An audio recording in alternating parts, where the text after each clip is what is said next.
Of all the teachings we receive, this one is the most important. Nothing belongs to you of what there is. Of what you taste, you must share. Hi, I'm Mary Birmingham, the host of Nature Magic, a positive voice for nature from Ireland. The podcast was started in lockdown thanks to Zoom, to try and spread some positive messages about nature and to connect like-minded people from different locations to have these conversations. From here in the west of Ireland and the rest of this country, westwards across the ocean to the United States and eastwards to the UK, the rest of Europe and beyond. The depth of passion for nature that people have expressed is astounding, and hopefully step by step we will get to a better place, draw in more people to care about conservation and live in harmony with plants and creatures that share our home, planet Earth. Early in lockdown, I wrote to David Attenborough. His address is on the internet, so he must get sackloads of post, and asked him if he would be a guest, knowing full well he hasn't time. But it was an opportunity to thank him on behalf of the creatures he has spoken up for in the course of his life's work. I was astounded to receive a handwritten reply. I wanted to share it with you. Dear Mary, thank you for your letter. It is kind of you to invite me to record an interview with you.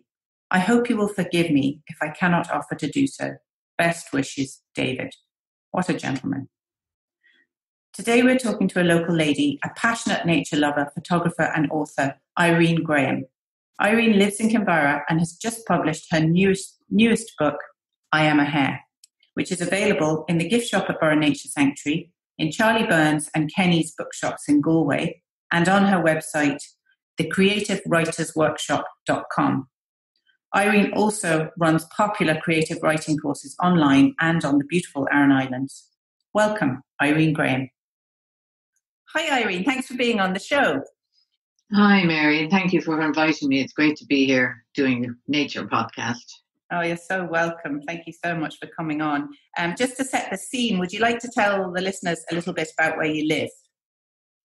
I'm nestled in a little bit of the west of Ireland, at the foot of the Burren Mountains in Kinvara, and very special place. I always feel that the Burren is my back garden. I'm very, very lucky. Yeah, I agree as well. It is a very special place. And I know Mulletmore is very special to you as well, isn't it? So that's my favourite place in the world as well. Is it really? I mean, there's just something out of this world about Mulletmore in terms of the silence. And it's even different to the silence. I mean, I live in silence in where I live in Kinvara. But the silence on Mulletmore Mountain is very, very special. You just feel it really penetrating and going deep into your soul. Absolutely, I do feel it as well. Do you want to? I have described Mulletmore, I think, on the podcast before, but do you want to give a quick description of it for people who are not familiar with Burren? Right, that's a good challenge. Just to sort of outline what is Mulletmore Mountain. What is Mulletmore Mountain? I can't say really what it is in general, but for me, it's a place of extreme beauty. It has incredible flora. The lake at the foot of the mountain is always so calm. And just to sit there for even 5 minutes and breathe in the air refreshes one. Yes. It's a spiritual place, no doubt about it. Absolutely. So Nature Magic is all about giving nature a voice. And the first question I always ask is, how did you become a nature lover? Well, I was born in the country, in Kildare, and my dog and nature were my friends. My sister and brother, went away to school and I was left at home. So, I used to roam the fields at the back of our house with Shep, my dog.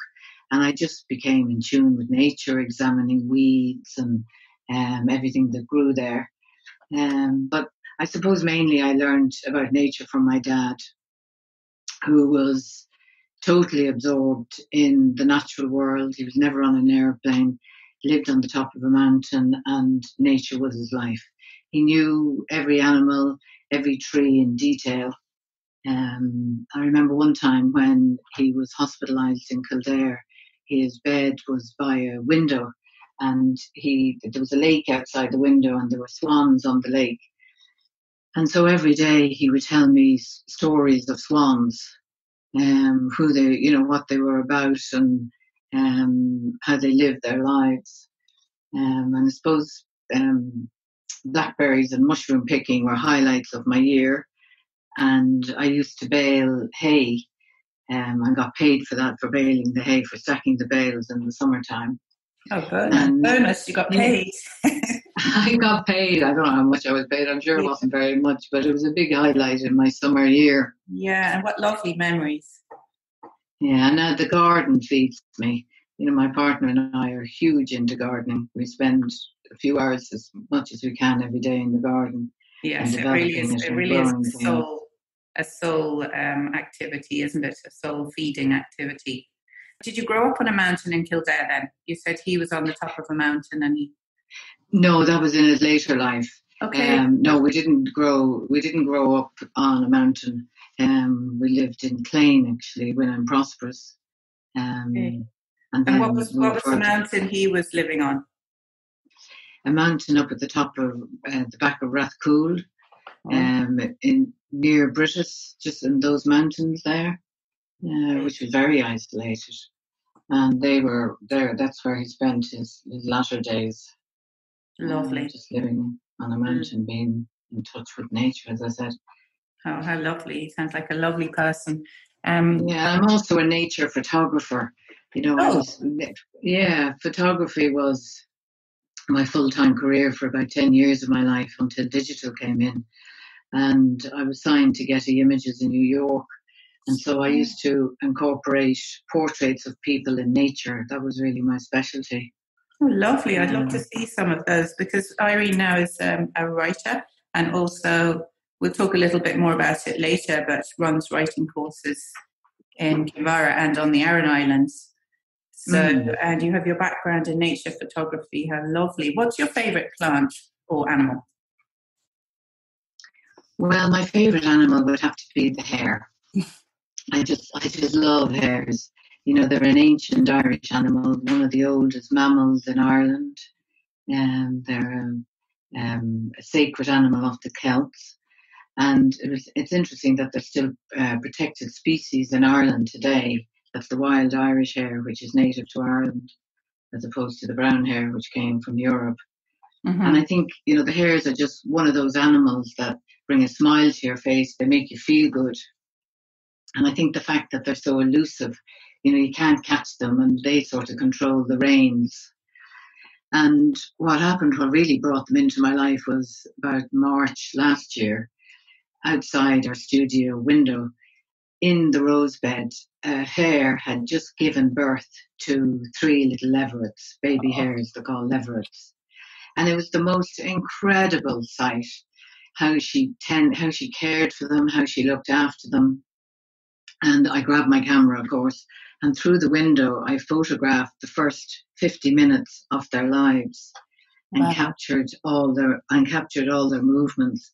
So leverets are born mobile, they're able to walk from the moment they're born, and their eyes are open and they have fur, unlike rabbits who are born in burrows. They're born underground. Hares are born above ground, and they've no fur and they can't see.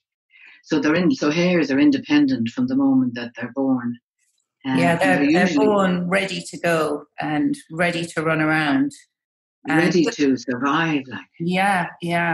We have guinea pigs here at the Burren Nature Sanctuary, and they're born like that as well. I mean, they're shooting around within 5 minutes of being born, and all fluffy and lovely looking. So they're not looking like sort of naked peanuts.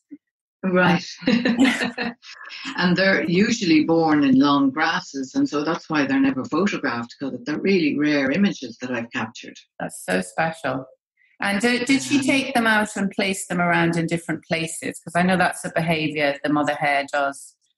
We picked up a little leveret years ago that was under the tractor, very small leveret. Wow. We took it into the house thinking, gosh, we better look after this, before we realised what the behaviour was. It was the most adorable, magical animal. We wanted to keep it so badly.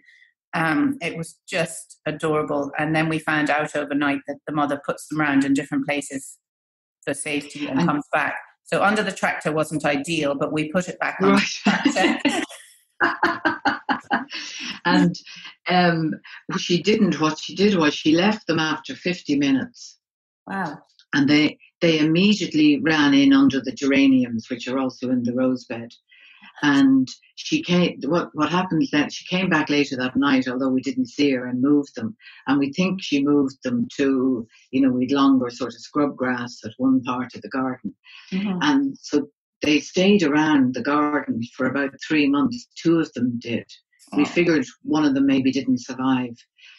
So the protocol is that the mum comes back once a day for a week to feed them, and then they're totally on their own. Wow. Yeah. And so they have a huge mortality rate, probably of about 70%. Uh-huh. And so, we watched them growing up, the 2 of them, and they would, come into the garden. They eat long grasses. They don't eat carrots like rabbits do. And they eat wild herbs. And so what I did was, I was so intrigued. I am so intrigued by these animals. I decided that I was compelled to write a story with the images. So I created a children's photo book. Lovely. And it's based on Irish mythology and hare facts, and then the photos. There's about 18 images. It's called I Am A Hare. Oh, fantastic. And that's published, that's just been published, hasn't it? So we'll put links in the show notes and everything, but I can't wait to get my hands on it and have a look at it. Thank you. And you can be purchased on my writing website, which is called the Creative Writers Workshop. Oh, perfect. Yeah. And so, looking at the hare going back in time in Celtic tradition, the hare is a symbol of the moon, being a nocturnal animal, although we do see them during the day as well. And they represent rebirth in nature and spring. And they're believed to be the symbol of immortality. And they're also believed, they're looked upon in Celtic mythology and Celtic tradition as a symbol for fertility and abundance. And what is really interesting is that the hare can conceive while being pregnant.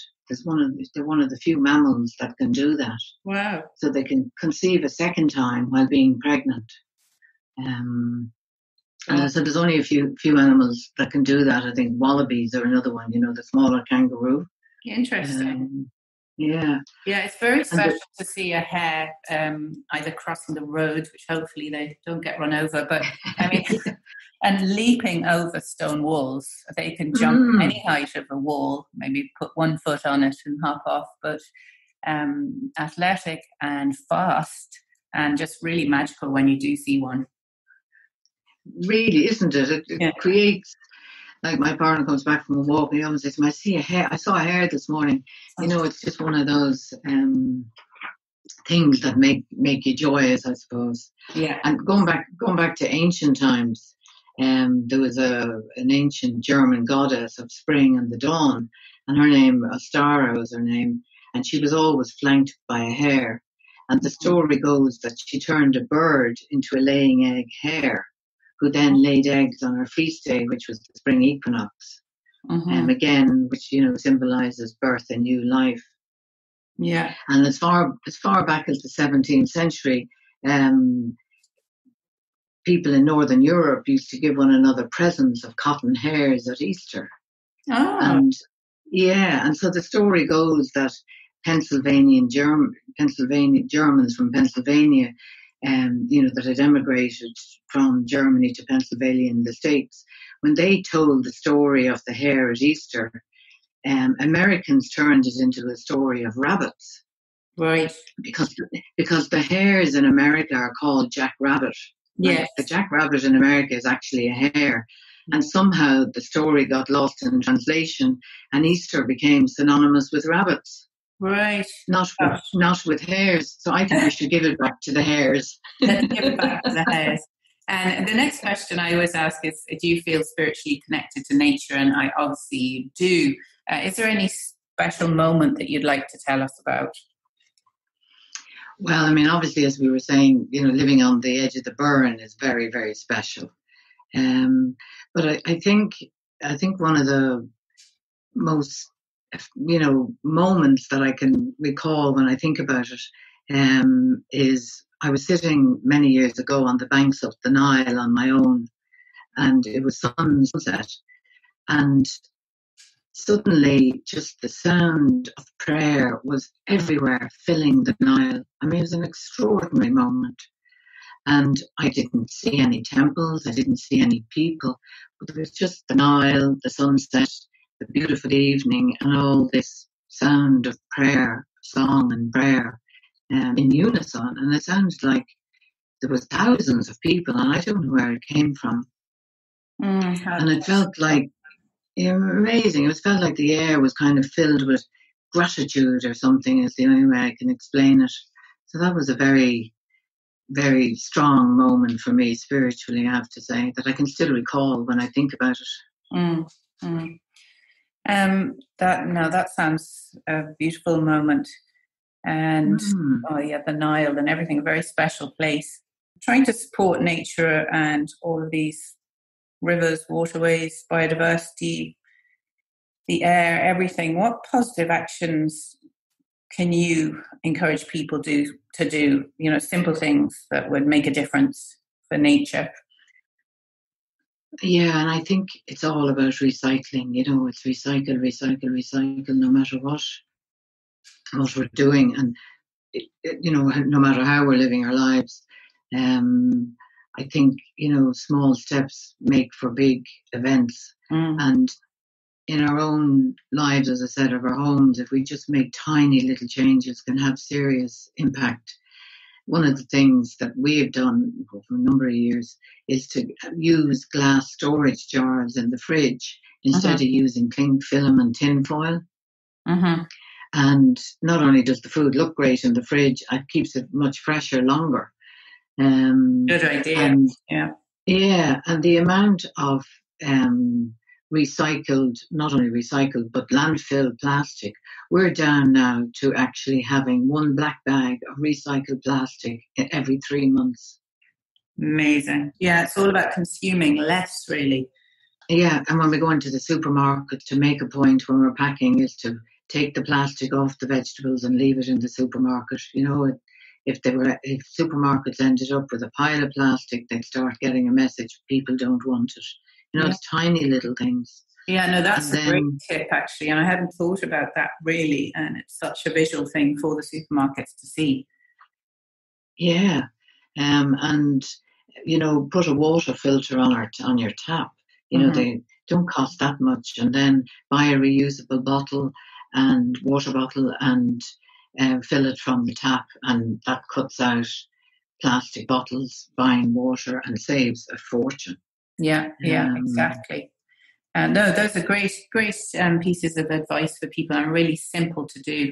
And Irene is a writer. You're an author, and I was going to ask about your favorite nature books, but just before we do that, do you want to talk to people and tell them about what you do with writing and what you've written and your courses and everything? Right. Like that.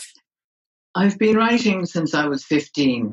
And when I reached the age of 30, I realised that I had a serious love of writing. I emigrated to LA and I studied writing in UCLA, and I studied fiction writing and writing for children and autobiographical writing and screenplay writing.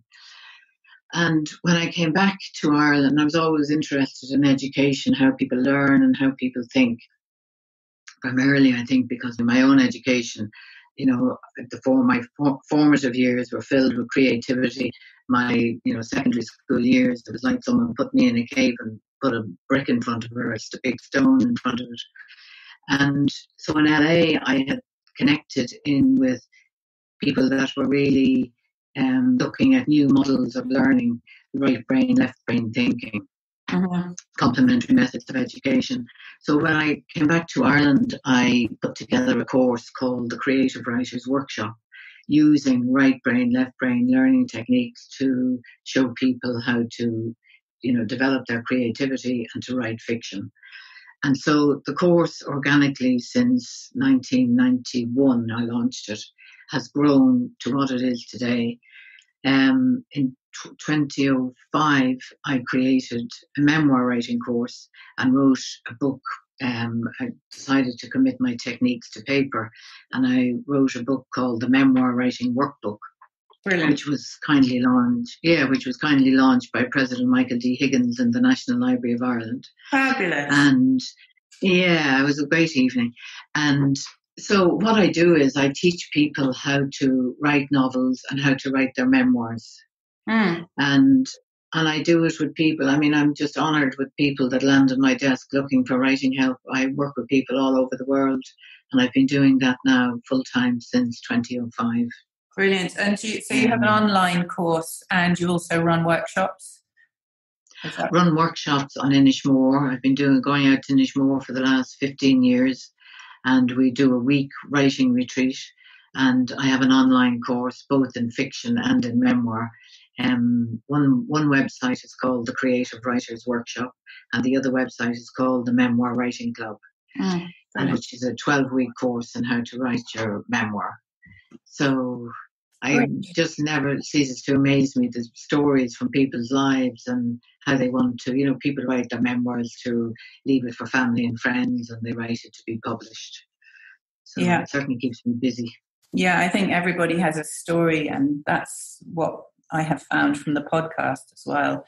Everybody has the most extraordinary stories when, every single person. So have you a favourite? Totally. Yeah. Have you a favourite nature book that you'd like to recommend to people? A nature book that's very special to me is a book. It's an old book now. It's called My Heart Soars by Chief Dan George, who is a Native American Indian in British Columbia. And he went on he was born in 1890 or something like that. And he went on to become a very well-known figure in TV and film roles. He starred in a movie called Little Big Man. Mm-hmm. And it's one of those books about wisdom, about the earth and how to live at one with nature and with people. And that's always touched me. I often, the American Indian wisdom, that's what comes across on the page. It's great. I'd love to. I'm going to look that up and order that, because it's another one that sounds extremely intriguing. So thank you. That was a great recommendation. Yes. So if you had a magic wand, this is a tricky one, what would you do for the planet today? I would definitely wave a wand over all our waters. Water is the source of life, and I think I don't think we are destroying water, be it the oceans filled with plastic, rivers with pollution, lakes. And I think I'd wave the wand and clean the dirt from our environment, from the waters. Oh, thank you. Yes, needs to be done badly. Yeah. It all comes down to water, between the drought, between the forest fires that are happening in America at the moment, the storms that are happening even in our land here, and the floods, the ice melting. It's all water. It is. We take it so for granted. We do. And even pollution in Ireland, which people really have their head in the sand about. We always get these water warnings. Oh, you can't swim. There's a swim warning because we've had heavy rainfall. Well, it's not because we've had heavy rainfall. It's because we have pollution. And, it's broken septic tanks. It's wastewater systems that are being flushed out because they can't deal with the runoff. It's agriculture that's just going into our water systems. And nobody is even addressing the source. No. You can't swim because there's heavy rainfall. That's serious. It's nonsense. And also it's so bad for people's health and kids getting into the water and that stuff. So, devastating. It's pesticides that farmers are using, running into the rivers. I mean, it's really serious. And I don't know, it's just really serious. So that would be my wand. Thank you very much. It's great to talk about it because it's one of the things that I think it's one of the overwhelming things people can't really figure out what to do about it, so they say nothing about it. Thank you for doing that with your wand. Seeing as you're a writer's mentor, and I'm sure lots of people listening are writers, maybe, amateur writers, and we have a couple of professional writers that have been on. Would you like to give maybe a couple of top tips for people that want to be writers? I think the ultimate tip to writing is learning story. If you don't understand how to create a story, you'll never write a story. And that's just the way it is. A lot of people have an idea, I have a great character, I have a great title, I have a great ending, or whatever great little piece of a story that they have. And they sit down and write. They sit down and start to write. And invariably, 5,000 words later, 20,000 words later, 50,000 words later, they're lost. Mm-hmm. They have gone off on a tangent. Yeah, they've gone off on a tangent and they can't find, as you say, the structure. It's like getting into a car in Belfast and say, I'm going to go drive to Dublin, and you drive via Galway. It's the same thing in writing. You get lost, you go off on a tangent. So the most important thing to do is to learn how to create story. And then within that, writing a story is like putting a jigsaw together. All genres have various elements that you need to weave together. And if you don't know those elements, and if you don't weave them together, writing the story is going to become one-dimensional on the page, and you're going to lose the reader, and they're not going to read the book. Wow, that's very profound advice. And it was so lovely speaking to you, Irene. Because it's a Sunday, so I don't want to take up too much of your day. But we really want to get these stories about nature out. And I think story is one of the ways we can get messages across. So I'm really looking forward to your book. Thank you. And well done on your wonderful work. The more people like you do nature magic, and get the word out, just spread it and spread it and spread it. Hopefully we'll all play our little part in saving the planet bit by bit. Exactly. And the podcast is fantastic. It is fantastic. I've thoroughly enjoyed it. I have more to go through now, and I'm really looking forward to them, but I listened to quite a few of them. And just before we finish, Mary, if I could end with a little message that was taken from the book My Heart Soars by Chief Dan George. And this is what he wrote. Of all the teachings we receive, this one is the most important. Nothing belongs to you of what there is. Of what you take, you must share. Thank you, Irene Graham. Thank you for listening to the Nature Magic podcast. Burren Nature Sanctuary has been closed due to COVID-19 contact tracing guidelines for the last 2 weeks. Luckily, there has been no transmission of the virus and we're in the clear. We reopen on Friday and will be open Fridays to Sundays, hopefully for the rest of 2020. Online booking is open for our socially distanced nature-themed Santa event, and we will be running a nature-themed treasure hunt over the Halloween break. Please subscribe to the podcast, give us a review, and tell your friends. See you in 2 weeks. Thanks.